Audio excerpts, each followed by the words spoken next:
Hello friends, welcome to NCA. இன்றைக்கி நாம் இந்த வீடியோவில் என்ன பார்க்க போகிறோம் அப்படின்னா, இந்த HTML டாக்குமெண்ட்டில் பாருங்கள், ஃபஸ்ட்லேயே இருக்குது பாருங்கள், டாக் டைப் டெக்ளரேஷன் அப்படின்ற ஒரு விஷயத்தை பயன்படுத்துகிறோம்ல. இது என்ன, இது எவ்வளோ முக்கியத்துவம் வாய்ந்தது அப்படின்றது தான் நாம் இந்த வீடியோவில் பார்க்க போகிறோம். ஃபஸ்ட்டாக அதெல்லாம் பார்க்குறதுக்கு முதல்ல இந்த டாக் டைப் டெக்ளரேஷனை எப்படி எழுதுறது அப்படின்றத நம்ம பார்த்துருவோம். Less than greater than simple அது நமக்கு தெரியும். அதுக்குள்ளே பாருங்கள், ஒரு எக்ஸ்க்ளமேட்டரி சிம்பிள், அப்புறம் டாக் டைப் அப்படின்றத கேபிட்டலில் எழுதியிருக்காங்க. அதாவது டாக்குமெண்ட் டைப் அப்படின்றது தான் அதனுடைய விரிவாக்கம். அப்புறம் ஒரு ஸ்பேஸ், அதுக்கு பிறகு HTML அப்படின்ற 4 எழுத்துக்கள். சரியா? இவ்வளோ தான் டாக் டைப் டெக்ளரேஷன் அப்படின்னு நாம் சொல்லக்கூடியது. இது HTML5க்காக வழங்கப்பட்ட டாக்குமெண்ட் டைப் டெக்ளரேஷன். ஓகே, அதாவது 1997ஆம் ஆண்டு வெளியிடப்பட்ட HTML 3.2 வெர்ஷனில் பார்த்தீங்க அப்படின்னா அதனுடைய டாக் டைப் டெக்ளரேஷன் இங்கே குறிப்பிடப்பட்டிருக்குல்ல, இதே மாதிரி இருக்கும். அப்புறம் 1999இல் HTML 4.01 ரிலீஸ் ஆனிச்சு. அதனுடைய டாக்குமெண்ட் டைப் டெக்ளரேஷன் இங்கே நீங்கள் பார்க்குற மாதிரி இருக்கும். ஓகே, இதை நம்ம கொடுக்கணும். HTML5ல் ரொம்ப சுருக்கி இவ்வளோ தான், அதாவது டாக் டைப் ஒரு ஸ்பேஸ் HTML, அவ்வளோதான். இதுதான் HTML5னுடைய டாக் டைப் டெக்ளரேஷன். சரி, இப்போ இதை நாம் ஏன் கொடுக்கணும் அப்படின்றத நம்ம தெரிஞ்சுக்கணும். அதாவது ஒரு HTML வெப் பேஜ் ப்ரௌசரில் லோட் ஆகுது அப்படின்னா, ப்ரௌசர் முதல்ல ரீட் பண்ணுறது என்ன அப்படின்னு பார்த்தீங்கன்னா இந்த டாக்குமெண்ட் டைப் தான். ஓகே, இப்போ இதை ரீட் பண்ணி என்னத்தை கண்டுபிடிக்குது அப்படின்னா, நம்ம ஏற்கனவே இந்த ஸ்லைடில் பார்த்தோம்ல, அதே மாதிரி இந்த வெப் பேஜ் எந்த வெர்ஷனில் எழுதப்பட்டது அப்படின்றத கண்டுபிடிக்கும். HTML5ஆ, இல்லை HTML 4.01ஆ, இல்லை அதுக்கு முதல்ல இருக்கக்கூடிய வெர்ஷன்ஸா அப்படின்றது எல்லாத்தையுமே ப்ரௌசர் கண்டுபிடிக்கும்.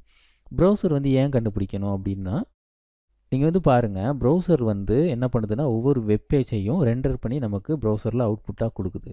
ஸோ ப்ரௌசருக்குன்னு சொல்லி சில இன்ஸ்ட்ரக்ஷன்ஸ் இருக்கும். ஒரு HTML5 டாக்குமெண்ட்டை எப்படி ரெண்டர் பண்ணணும், HTML 4.01 எப்படி ரெண்டர் பண்ணணும், அதுக்கு முன்னாடி இருக்கக்கூடிய வெர்ஷன்ஸை எப்படி ரெண்டர் பண்ணணும் அப்படின்றதுக்கான இன்ஸ்ட்ரக்ஷன் ப்ரௌசர்கிட்ட இருக்கும். ஸோ முதல்ல என்ன பண்ண அப்படின்னா, இது எந்த வெர்ஷனில் எழுதப்பட்ட வெப் பேஜ் அப்படின்றத கண்டுபிடிச்சதுக்கு பிறகு, அப்போது இந்த HTML5 டாக்குமெண்ட்டாக இருந்தால் இதை நாம் எந்த இன்ஸ்ட்ரக்ஷன் அடிப்படையில் ரெண்டர் பண்ணணும் அப்படின்ற ரூலை அதை எடுத்துக்கும்.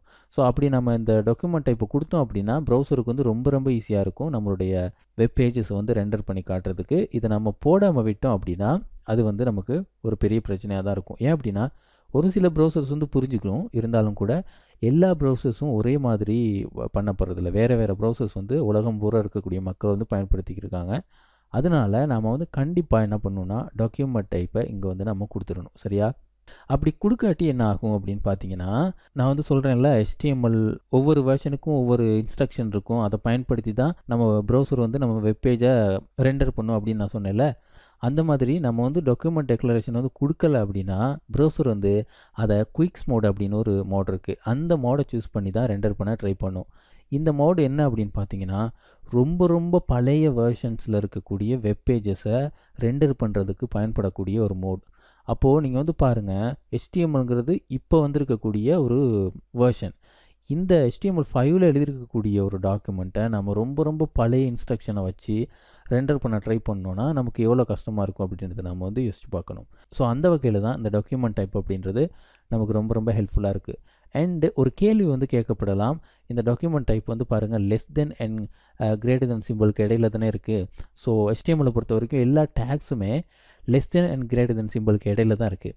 ஸோ இதை கொடுத்து ஒரு கேள்வியில் ஒரு 1 மார்க் கொஷனில் கூட கேட்கலாம், இது ஒரு டேகா அப்படின்னு கேட்கலாம். கண்டிப்பாக இது டேக் இல்லை. டாக் டைப் அப்படின்றது எந்த காலத்துலேயும் டேக் இல்லை, அது ஒரு டெக்ளரேஷன் அப்படின்றது தான் நம்ம சொல்லணும். சரியா? அப்போது ஒரு 1 மார்க் கொஷன்லாம் இதை கொடுத்து இது ஒரு டேகான்னு கேட்டாங்கன்னா இல்லைன்னு தான் நீங்கள் ஆன்சர் பண்ணணும். ஓகே, இப்போ நம்ம அடுத்த வீடியோஸில் HTMLல ஹெட்டிங்ஸை எப்படி பயன்படுத்தலாம், பேராகிராஃப்ஸை நம்ம எப்படி பயன்படுத்தலாம், அதே நேரத்தில் ஹெட்டிங்ஸ் சர்ச் என்ஜின் ஆப்டிமைசேஷனில் எவ்வளோ பங்களிப்பு செலுத்துது அப்படின்றதையும் பார்க்கலாம். ஓகே.